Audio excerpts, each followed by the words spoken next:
हे खरं आहे की बाबासाहेब आणि त्यांचे परिवारजन आता जे आहेत त्याच्या सगळ्यांच्या बद्दल आम्हाला आदर आहे, परंतु ही वेळ मात्र भावनेच्या आहारी जाऊन वाहन जाण्याची नाहीये.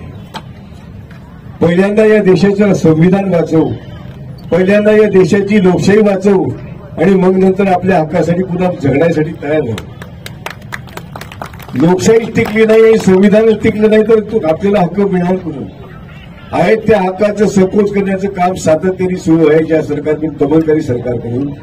अशा परिस्थितीमध्ये केवळ शॉर्ट टर्म राजकीय गेनसाठी आपण वेगळ्या रस्त्याने जाणं किंवा भावनावश होणं हे आपल्याला सगळ्यांना परवडण्यासारखं नाही. याची जाणीव ठेवून आपण सगळ्यांनी आपल्या मताचा योग्य तो वापर करणं गरजेचं आहे.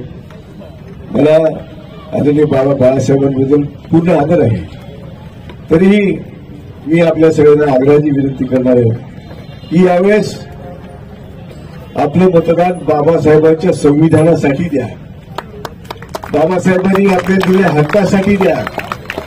मग नंतर बाकीची मंडळी त्यांना आपण सांभाळू, पण पहिल्यांदा आपले हक्क तर सांभाळू, आपलं संविधान तर सांभाळू ज्याच्यामुळे आपले हक्क या ठिकाणी प्रस्थापित झाले.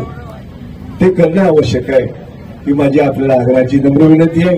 देशामध्ये संविधान धोक्यात आहे, लोकशाही धोक्यात आहे आणि संविधान धोक्यात असताना या देशामध्ये 1925 ला राष्ट्रीय स्वयंसंघाची स्थापना झाली आणि राष्ट्रीय स्वयंसंघाची स्थापना झाल्यानंतर 2025 मध्ये राष्ट्रीय स्वयंसंघाला 100 वर्ष या ठिकाणी होणार आहे आणि 100 वर्ष या ठिकाणी होणार आहे.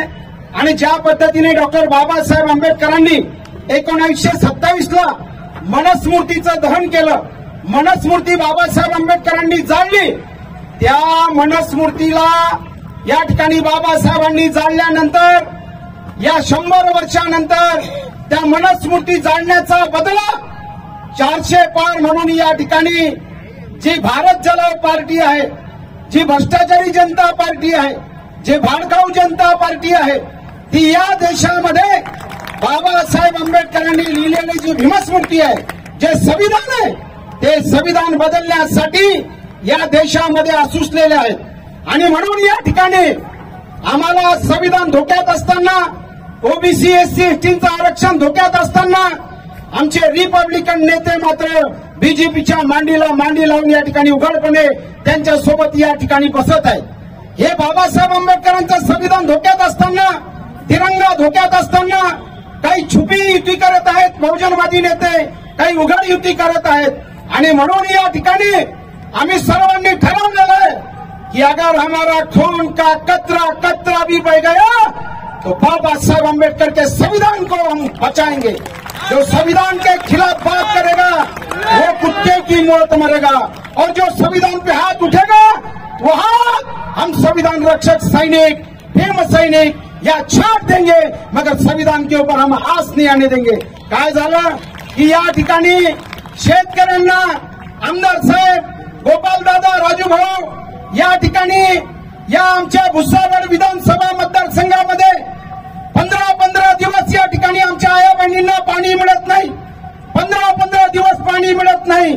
माझी श्रीरामदादा पाटील साहेब, तुमच्याकडे पार्लमेंटमध्ये गेल्यानंतर अपेक्षा आहे तुम्ही 1000 कोटीचे जरी या ठिकाणी तुमच्याकडे धन असेल, अरे परंतु तुमच्या धनापेक्षा आम्हाला या ठिकाणी आमचं धन जर कोणतं असेल ते डॉक्टर बाबासाहेब आंबेडकरांनी लिहिलेलं आमचं संविधान हे आमचं धन आहे. एससी आणि एसटी आणि ओबीसीचं आरक्षणाचं रक्षण करणारं जे धन आहे ते धनाचं रक्षण करण्यासाठी तुम्ही पार्लमेंटमध्ये जा. या ठिकाणी आमच्या रेल्वेचं खासगीकरण मोठ्या प्रमाणामध्ये होत आहे, या रेल्वेच्या कामगारांना वाचवण्यासाठी तुम्ही पार्लमेंटमध्ये जा. या ठिकाणी जे एससी आणि एसटी आणि ओबीसींना त्यांचा आवाज बुलंद करण्यासाठी तुम्ही पार्लमेंटमध्ये त्या ठिकाणी जा. तिरंग्याचं रक्षण, लोकशाहीचं रक्षण, संविधानाचं रक्षण करण्यासाठी जा. तुम्ही अनेकांना बेरोजगारांना रोजगार दिला, परंतु माझ्या भुसावळ तालुक्यातल्या रावेर लोकसभा मतदारसंघातल्या माझ्या सर्व बेरोजगारांना तुम्ही पार्लमेंटमध्ये जाऊन त्यांचा चुला पेटवा, यासाठी आम्ही या ठिकाणी आलोय मित्रांनो.